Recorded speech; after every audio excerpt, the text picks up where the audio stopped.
Muy bienvenidos, amigos y hermanos, a un nuevo estudio de la palabra de Dios, en el que les quiero invitar a que juntos podamos primeramente elevar una oración para pedir la presencia de Dios con nosotros al estudiar su santa palabra.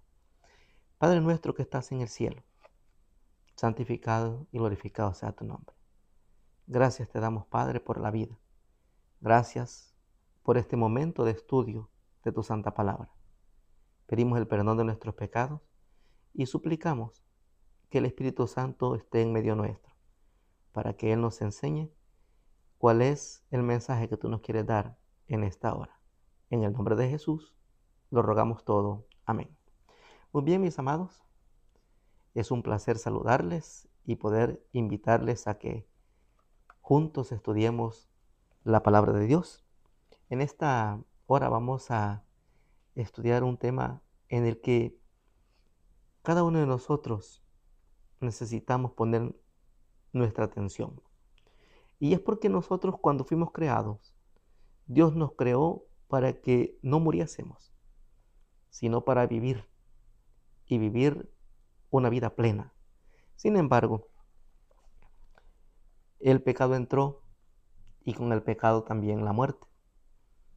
Pero no solamente podemos decir que entró la tristeza con la muerte, sino también entró la esperanza de una vida nueva en Cristo Jesús. La esperanza de un mundo mejor y una vida sin fin, la cual perdimos por haber pecado. Y en esta hora vamos a estudiar acerca de la esperanza del Antiguo Testamento. Cómo los antiguos creían en la resurrección. Hay mucha evidencia en la palabra de Dios, especialmente en el Nuevo Testamento, cuando miramos el ministerio de Jesús en esta tierra, de cómo Jesús resucitaba a los muertos, de cómo Jesús resucitó a Lázaro. Pero pocas veces nos ponemos a pensar en que el tema de la resurrección no es un tema nuevo, que solamente se transmite del Nuevo Testamento hasta nuestros días, sino que también ya en el Antiguo Testamento tenemos evidencia del poder de Dios para resucitar muertos. Y eso es algo maravilloso. Porque, por ejemplo, si nosotros leemos Hebreos capítulo 11, versículos 17 y 19, ahí encontramos que Dios le pide a Abraham que entregue a su hijo. Y podemos leerlo textualmente de la palabra de Dios. Por la fe, dice el versículo 17 del capítulo 11, Abraham, cuando fue probado, ofreció a Isaac, el que había recibido las promesas, ofrecía a su unigénito. Pero el versículo 19 nos dice, pensando que Dios es poderoso para levantar aún de entre los muertos, de donde en sentido figurado también le volvió a recibir. Por eso Abraham no dudó cuando Dios le pidió que sacrificara a su hijo, porque Abraham confiaba en el poder de Dios para traerlo nuevamente a la vida. Así que la esperanza del Antiguo Testamento no se fundamenta en las ideas griegas sobre la inmortalidad natural del alma, sino en la enseñanza bíblica de la resurrección final de los muertos. ¿Cuál es esa resurrección? Bueno, aunque hay evidencias de cómo Dios puede traer a un muerto a la vida, nosotros confiamos en la promesa de la resurrección en el día final, cuando Jesús regrese por segunda vez. Así que podríamos preguntarnos, ¿cómo podría volver a la vida un cuerpo humano que ya no existe? ¿Cómo puede recuperar la identidad alguien que ha fallecido quizás hace siglos o milenios? Bueno, estas preguntas nos llevan a reflexionar sobre el misterio de la vida. La Biblia nos dice que cuando fuimos creados, Dios sopló en la nariz de Adán, que hasta el momento antes del soplo de vida, Adán era nada más un muñeco hecho de barro. Pero vino el Señor y sopló en su nariz y el hombre cobró vida, vamos a decir así, porque sopló en él aliento de vida.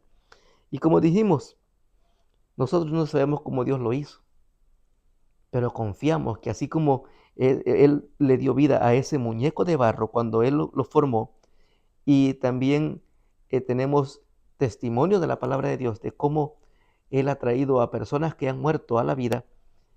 Por eso nosotros confiamos en la resurrección. Y no solamente nosotros. Job dijo, ¿he de ver a Dios? Si nosotros leemos el libro de Job, capítulo 19, versículos 25 al 27, la palabra de Dios nos dice que Job expresó estas palabras. Yo sé, dijo Job, que mi Redentor vive, y al fin se levantará sobre el polvo, y después de deshecha está mi piel, en mi carne he de ver a Dios, el cual veré por mí mismo, y mis ojos lo verán, y no otros, aunque mi corazón desfallece dentro de mí. Job estaba sufriendo inmensamente a causa de la ruina que Satanás le estaba causando. Sin embargo, él mantenía su fe y su confianza en el que le puede dar la vida. Recordemos que Job no solo perdió sus bienes materiales, sino que también perdió a sus hijos. Y estaba a punto de perder la vida, porque él no sabía la lucha que se estaba llevando a cabo, no solamente en su propia persona, sino en el universo, en el cosmos, entre las fuerzas del bien y el mal, entre Cristo y Satanás. Él desconocía esa situación. Y por eso él en algún momento deseó no haber nacido. Pero con todo eso, Job no pecó, permaneció fiel delante de Dios. Y esa fidelidad lo llevó a tener la certidumbre de que aunque él muriese, un día el Señor lo resucitaría. Gloria a Dios por eso, ¿verdad? Porque nosotros tenemos ahora el testimonio de un hombre que la Biblia nos dice que era un hombre justo y bueno, y que no había otro como él en la tierra. Eso lo expresa el mismo Dios. Un hombre que confiaba, aunque se imaginaba que pronto su vida terminaría, él conservó la confianza en que la muerte no tendría la última palabra. Por el contrario, firmemente convencido declaró que aunque muriera, algún día se levantaría él. El mismo Job vería a Dios en su propia carne. Esta es una vislumbre inconfundible de la resurrección. Y nosotros tenemos la garantía en Cristo Jesús. También encontramos, avanzando un poquito más en nuestro estudio, en la palabra de Dios, encontramos el Salmos 49. En el Salmos 49, el salmista hace un contraste entre los que confían en Dios y le sirven y entre los que confían en sus bienes materiales. Si nosotros leemos Salmos 49, 6 al 14, nos dice la Escritura, los que confían en sus bienes y de la muchedumbre de sus riquezas se jactan. Ninguno de ellos podrá en manera alguna redimir al hermano, ni dar a Dios su rescate, porque la redención de su vida es de gran precio y no se logra jamás, para que viva en adelante para siempre y nunca vea corrupción, pues verá que aún los sabios mueren, que perecen del mismo modo que los insensatos y necios, y dejan a otros sus riquezas. Su íntimo pensamiento es que sus casas serán eternas y sus habitaciones para generaciones y generaciones. Dan sus nombres a sus tierras, y esto es algo común en nuestros días. Incluso de donde yo soy, mi abuelo donó un terreno para construir una escuela, y ahora esa escuela lleva el nombre de él. ¿De qué le sirve a mi abuelo que esa escuela lleve el nombre de él si él ya está muerto? Ya no le sirve de nada. Incluso en el país donde ahora vivo, en Estados Unidos, hay muchas calles, muchas avenidas, muchos lugares que les ponen nombres de personas que ahora ya no existen. ¿De qué les sirve a esas personas que esas calles, que esas ciudades lleven sus nombres? De nada, porque ellos no pueden disfrutar de la fama y de la gloria que supuestamente eso significa al darle un nombre. Y esto hacen los insensatos, mas el hombre no permanecerá en honra. Es semejante a las bestias que perecen, así como perecen los animales, así morimos también nosotros. Este es su camino y es una locura. Con todos sus descendientes se complacen en el dicho de ellos, como a rebaños que son conducidos al Seol, la muerte los pastoreará, y los rectos se enseñorearán de ellos por la mañana. Se consumirá su buen parecer, y el Seol será su morada. Es triste ver a las personas cuando están en el apogeo de su juventud. Muchos de ellos se enorgullecen de su belleza y de muchas otras cosas. Sin embargo, el salmista también nos dice en el versículo 15, pero Dios redimirá la vida del poder del Seol, porque Él dice, me tomará consigo. El salmista confiaba en que Dios es el único que nos puede traer a la vida después de la muerte. Él sabía que aunque sus enemigos se mofaran de él y que se burlaran diciéndole que Dios se había apartado de él, él estaba seguro que si él permanecía fiel a ese Dios, un día Dios lo resucitaría. Y así en esa fe, descansa hoy, esperando la mañana gloriosa, en donde Dios le levantará del abismo.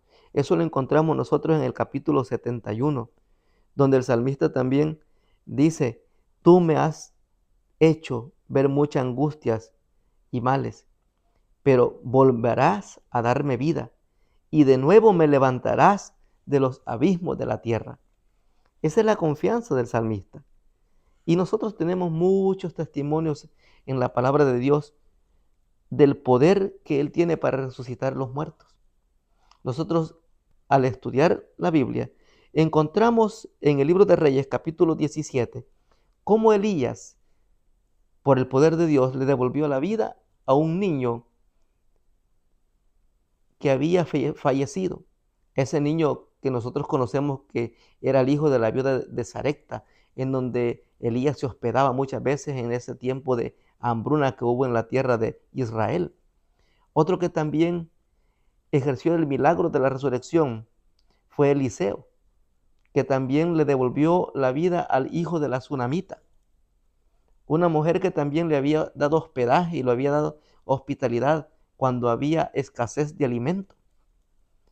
Incluso Eliseo se nos dice en la palabra de Dios, en el libro del Segundo de Reyes, capítulo 13, versículos 20 y 21, que unas personas llevaban a un hombre a enterrar y por causa de un alboroto de unas bandas armadas que venían, tuvieron que sepultar de emergencia al muerto que llevaban en la tumba de Eliseo.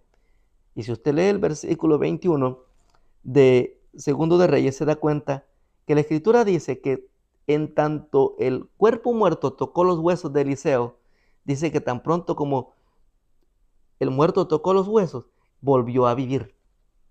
Hermano, ese no fueron los huesos de Eliseo los que hicieron ese milagro. Ese fue el poder de Dios que usa a sus siervos aún después de muertos. Eso es en el Antiguo Testamento.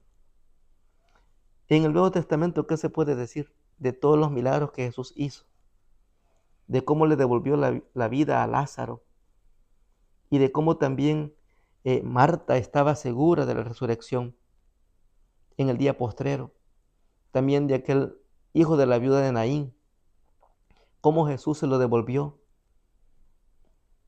También podemos constatar en la Biblia cómo Jesús le devolvió la vida a la hija de Jairo.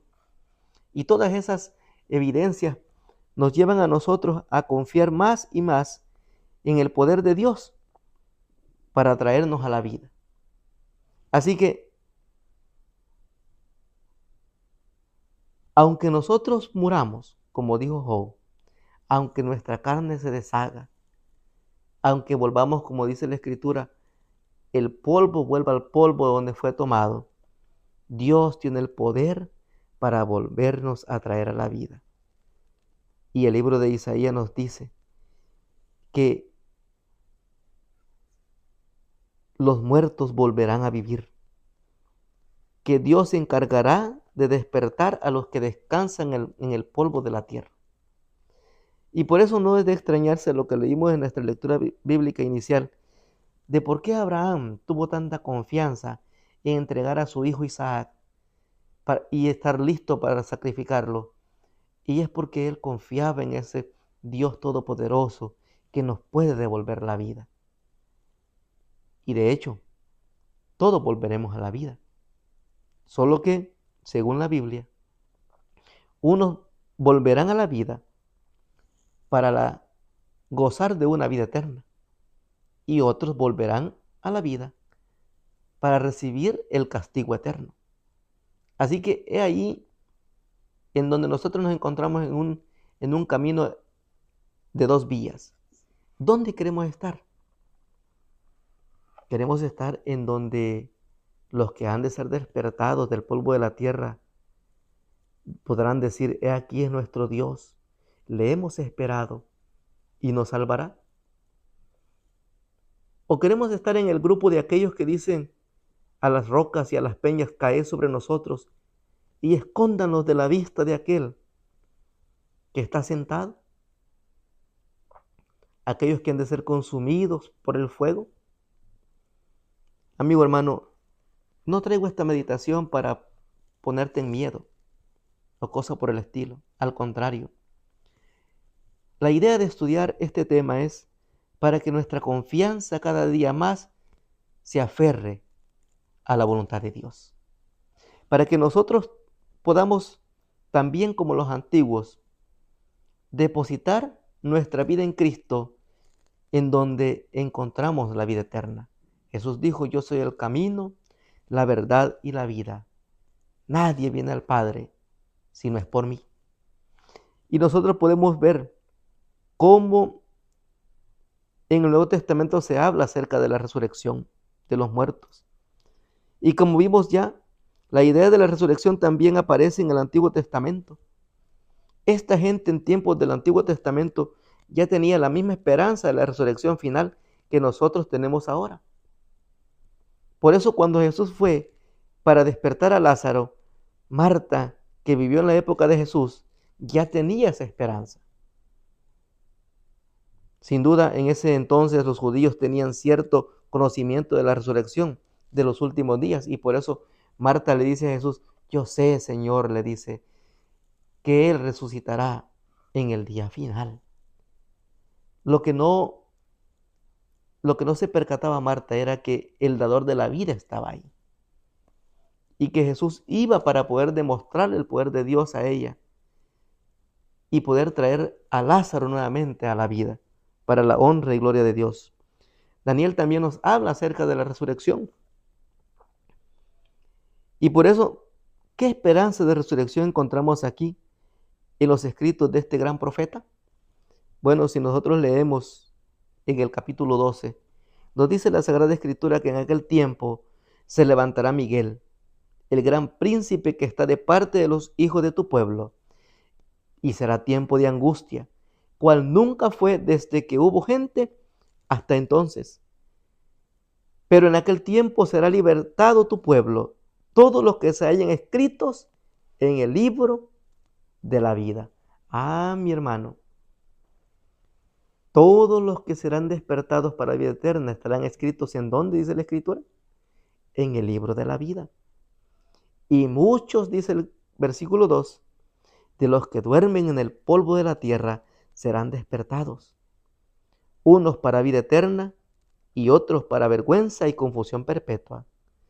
Los entendidos, dice, en ese tiempo, resplandecerán como el resplandor del firmamento, y los que enseñan la justicia a la multitud, como las estrellas a perpetua eternidad. Pero tú, Daniel, cierra las palabras y sella el libro hasta el tiempo del fin. Y nos dice acá, muchos correrán de aquí para allá, y la ciencia se aumentará. Y Daniel dice, y yo, Daniel, miré, y he aquí otros dos estaban en pie, el uno de este lado del río y el otro al otro lado del río. Y dijo uno al varón vestido de lino, que estaba sobre las aguas del río, ¿cuándo será el fin de estas maravillas? Y oí al varón vestido de lino que estaba sobre las aguas del río, el cual alzó su diestra y su siniestra al cielo, y juró por el que vivo por los siglos de los siglos, que el tiempo no sería más. Y luego nosotros en el versículo 9 nos dice aquí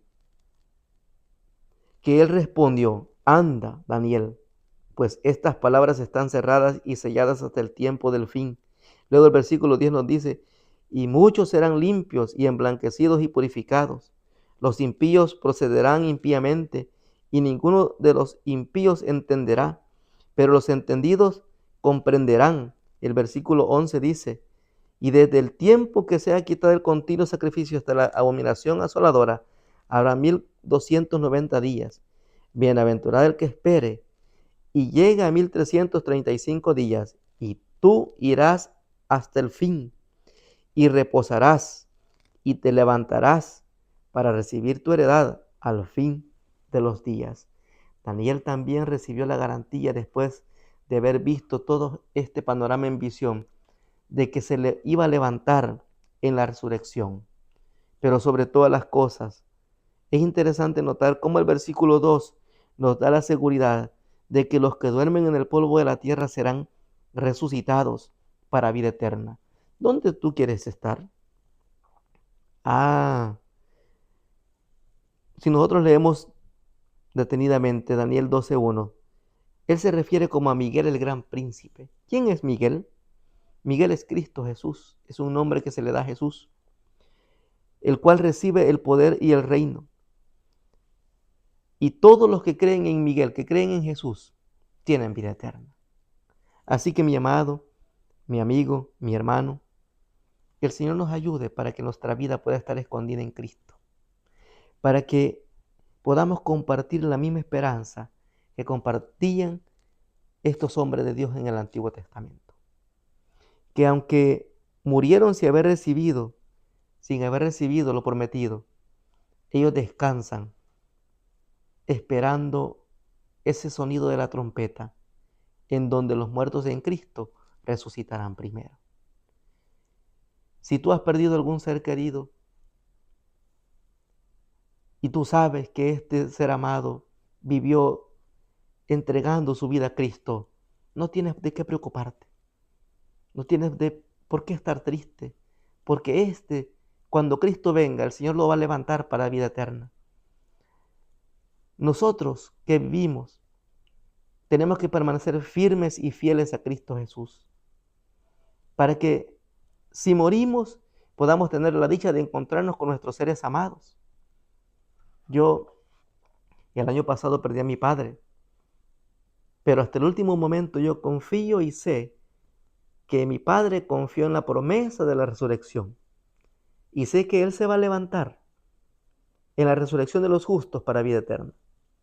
Ahora yo que estoy vivo, tengo que permanecer fiel en Cristo para poder ver a Jesús cara a cara y poder volver a ver a mis padres que ahora ya están descansando en el polvo de la tierra. Hay esperanza. En medio de la muerte, sí hay esperanza. Hemos visto a través de este estudio cómo Dios, a través de su poder, traerá a la vida a todos sus hijos nuevamente. Por ello, quiero hacerte el llamado de que entregues tu vida a Cristo, de que nazcas de nuevo, porque los que están en Cristo no morirán jamás. Por el contrario, disfrutarán de una vida eterna, de gozo inefable por toda la eternidad. Esa es mi invitación y que el Señor te bendiga.